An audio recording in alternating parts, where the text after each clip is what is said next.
Guys, welcome to the Tire Series 7. I'm reviewing this, which is the new DC Multiverse Carapax. So this is really cool. This is from the Blue Beetle movie, and look how big this packaging is. Like, this thing is huge. Now, I don't pick up a lot of these mega figures. Here's a comparison of like a standard packaging, but I do think they're pretty cool, and I like how they kind of eliminate the need for Build-A-Figures, and then here's a comparison of like a standard Multiverse figure. So again, you can see like this thing is, like, I mean, it's hardly fitting like in my little area to film this. Like, I'm having to move it around. As you can see, we have Blue Beetle, Carapax Blue Beetle there, and yeah, it looks great.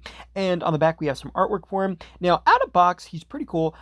He's massive. You get these alternative hands, a base, and you also get a train car as well. And up to my knowledge, this is the only action figure ever made for Carapax. He is from the comics. He's a Blue Beetle enemy, but it just genuinely surprised me because, you know, I figured like Mattel or somebody might have done him, and maybe they have, and I just couldn't find him on the internet. But either way, that's kind of cool. Now, I gotta say, I love the design on him. I love these red and orange parts that kind of like emulate the fire. They look so cool, and the molded detail is just so nice on this guy. Like, you have all these little red indents that go around him, but again, like, there's like indents in the indents, and like they're really cool, and he's sculpted in such a nice way. Like, he's really heavy too, which is pretty cool. And I like the size of like his legs there. It's like, I don't know, it's weird like to describe. Like, he kind of looks like a mech, but he also kind of looks like Ironmonger in a way. You know, he's just huge. He's like probably one of the biggest like mech suits we've seen from Mcfarlane for a character, and he just looks really cool. Like, it doesn't look like one of these things where it's like, oh, it looks cool in box, and then you get out and it's like, eh. Like, this thing actually does look cool and looks the part, and I really like that. I like the design of him. Like I said, again, it's cool to get this action, which again, considering he might not get made again.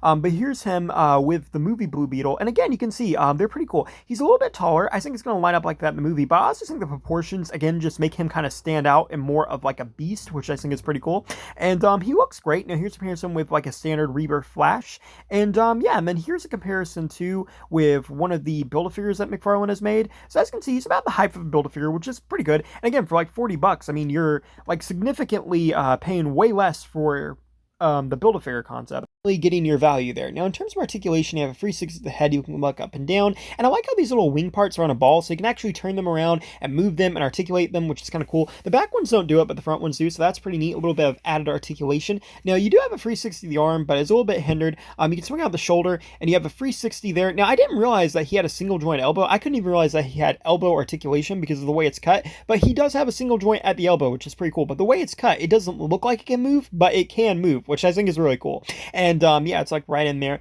And then he also does have a 360 at the wrist, which is pretty cool. He has 360 at the torso, the legs move forwards, backwards, and outwards. You have double jointed knees, which are really nice. The feet move up and down, go side to side, and you also have toe articulation. So one thing I really love about this guy is he stands really well, he can fit on a base really well, and his size does not limit his articulation. But overall, I really love this. I think they did a great job with it. And thank you guys for watching. Please rate, like, and subscribe.